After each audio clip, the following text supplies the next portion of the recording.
নীলমণি নাচত একবার তোমার নৃত্য দেখে প্রাণ জুড়াইবে তুমি ঠাকাদার এবারে নীলমণি নৃত্য আরবে কাক মুখেতে বেনু দিয়ে বাজাইতে লাগিল বাজে মুখির টানে সে রক্ষণে ব্রজের শীর্ষ গানে গাইয়া আসিল সবে নন্দের ভুবনে বলে হরি বায়ুরে কানাই সাজিয়া সকালে দুঃখের কথা নাই তোর মনে আসিস মায়ের পেলে নিত্য নিত্যই আমরা কত দিকে নিয়ে যাব নিত্য নিত্যই আমরা কত তোতে চড়াব তুমি রাজার ছেলে তাই বলে কি গৌরব করো এত এমন নাগর কে আছে তোর তাই সহিবে এত ইহা শুনে শ্রীকৃষ্ণ কন হাসিতে হাসিতে উচ্চারণে যাব বাইরে তোমাদের সাথে বলে ওরে শ্রীরাম হইয়া আমি মায়ের আত্মকারী মায়ের আদেশ ছাড়াই আমি যেতে নাহি পারি আমার কথা রাখনে থাকাইয়া মায়ের আমি আগে মায়ের কাছে হই গো বিদায় বেতে রাখাল গণে করে কপ কথন শুনিয়া ব্যাকুল হইল যশোদার মন বলে কিছু নিলাম রে শ্রীরাম কোথায় যাবি রে আজ কোন প্রাণে কৃষ্ণ দনে বনে পাঠাবো রে আজ কেমন করে বনান্তরে পাঠাবো সেই জন আজি ঘরে রেখে যাবে সেই কানের নীল রতন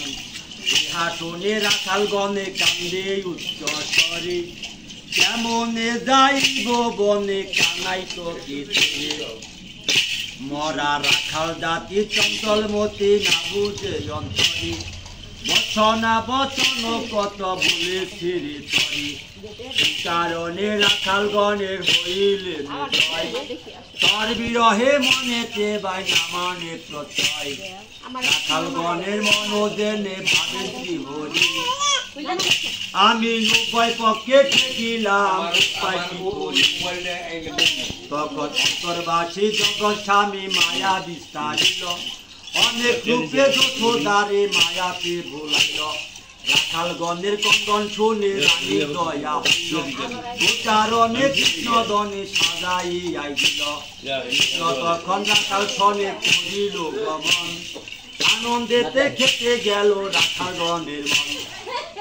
করে কি আনন্দ রাখাল বৃন্দ শ্রী গোবিন্দ যমুনা পুলিনে করিল দিয়ে করে কত খেলা কত লীলা রাখাল কেউ কাউরে সাজায়ে দেয় বন ফুল তুলে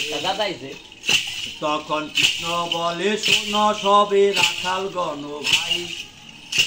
আজ নতুন খেলা মনে হইল সে খেলা খেলাই দিয়ে সাজাবো সব বৎস পাল মন সুখে সাজে তোমরা যত সব রাখাল ইহা শুনে রাখাল গণে বলে পাইকা নাই এত মুক্তা কোথায় পাবি বল দেখি ভাই তখন কৃষ্ণ বলে সোনা রাখাল গণে মুক্তা পেলে পুরে রূপন বানাবো বন আমি অবহেলে তখন হইতে মুক্তা ধরবে কত শত শত ছেড়ে লয়ে হাত গাছিয়ে সাজানো মনের মতো ওই যে ইহা শুনে সুবল বলে বলে দিতে পারি রাধার কাছে মুক্তায় আছে যদি দেয় সে পারি শুনে হরি তরা করে সুবলকে বলিল রাধার কাছে মুক্তায় আছে তোমায় যেতে হলো বলো যে এ মুক্তা চেয়ে পাঠাইলেন কানাই শুনে হর্ষ হয়ে মুক্তা দিবে কমলিনী রাই ইহা শুনে সুবল তখন করিল গমন রাধারণী কটে যাইয়া দিল দর্শন সুবলকে দেখিয়া রাধায় বলে ধীরে ধীরে বুঝেছিলে একা এলে কিসেরও কারণ তখন সুবল বলে পাঠাইল সেই রতন মণি তোমার গলে মুক্তা দুলে শুনে কমলে কৃষ্ণ বলে মুক্তা দিয়ে ভেলু সাজাইতে তোমার গলে মুক্তা দুলে মুক্তা দিতে হবে ইহা শুনে বিনোদিনী লাগিল হাসিতে মুক্তাতে এসেন কানাই ধনু সাজাইতে মাঠে থাকে গরু রাখে ঘর মাঠে থাকে গরু রাখে ঘুরে বনে বনে মুক্তার মূল্য কিসের তুল্য কানাই কিটা জানে রাগ ভরে চলে যেমন কমলিনী কান্দে শুভ নাই বুদ্ধি বল কৃষ্ণ নিন্দা শুনে কান্না শুনে সুরধ্বনি বিনোদিনী রাই মুক্তায় আমার বহু মূল্য অমূল্য জানাই এত বলে খুদে জলে সুবল করিল ভ্রমণ কৃষ্ণের নিকটে গিয়ে দাঁড়াইল তখন কৃষ্ণ বলে সুবল এলে মুক্তা দে না ভাই এসো সবে মনের সাথে গোদেনু সাজাই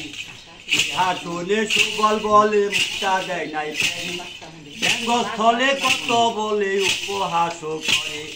এত বলে আখি দলে ভাসিল সুবল অন্তর্যামী জগৎ স্বামী জানিল সকল দর্প হরি শ্রী হরি বুঝি অহংকার রাজার দর্প গর্ব করতে করিল বিচার কৃষ্ণ ধীরে ধীরে সুবলের বলেন বচন আমি বলি সখী তুমি স্থির কর মন কাদাইছে কমলিনী তোমাকে যেমন নিশ্চয় জানিবেন প্যারি কাঁদিবে তেমন রাখালগণকে ধনু সনে রাখিয়াছে বনে শ্রীকৃষ্ণ চলিলেন মাতা যশোদার ভুবনে গতি যশোমতি গোপাল কুলে লয়ে কেন গোপাল একা এলি সখীগণকে ছেড়ে তুমি বুঝি তাদের সাথে যজা করিয়াছ না বলিয়া সব ফেলিয়া পাইয়া এসেছ তখন কৃষ্ণ বলে মাগো আমি যজা করি নাই যে জন্য এসেছি মাগো নিবেদন জানাই মুক্তা দিয়ে দিন সাজায়ে গোচারণ করিব মুক্তা দাও গো তবে যাইব নইলে প্রাণ ত্যাজিব ইহা শুনে যশোমতি ভাবেন মনে মনে মুক্তা দিয়ে দিন সাজাবে আবার কেমনে গরুর গলায় মুক্তা দিলে কিবা শোভা হবে একটি মুক্তা বহুমূলতা কি তোমাকে দিবে ইহা শুনে শ্রীকৃষ্ণ কাঁদিতে লাগিল কান্না শুনে রানীর মনে দয়া যে হইল আপন হাতে গলা হতে মুক্তা দিল খুলে ঘরে গোপাল মুক্তা নিরে ওরে অবুধ ছেলে যদি মুক্তাতে ভিক্ষ করতে নাহি পারো তুমি ননি সুরে মতো করে বাঁধো তোমায় আমি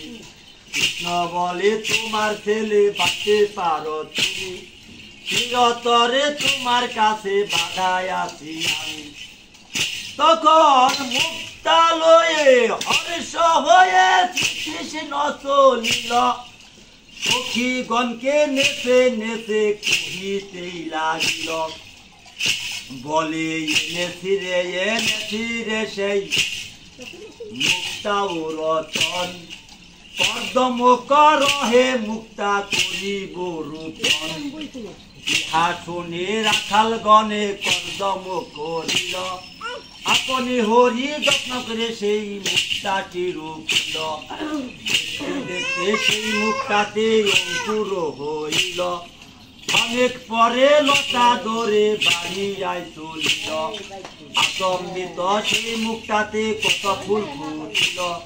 প্রতি ফুলে মুক্তা দুলে শোভা শোভা হল সাজে গোধন মনের মতন যার যেমন সাজিত দ্বাদশ গোপাল লব লক্ষ পাল মুক্তাতে সাজাল মুক্তা লয়ে হর্ষ হয়ে সুখে করে খেলা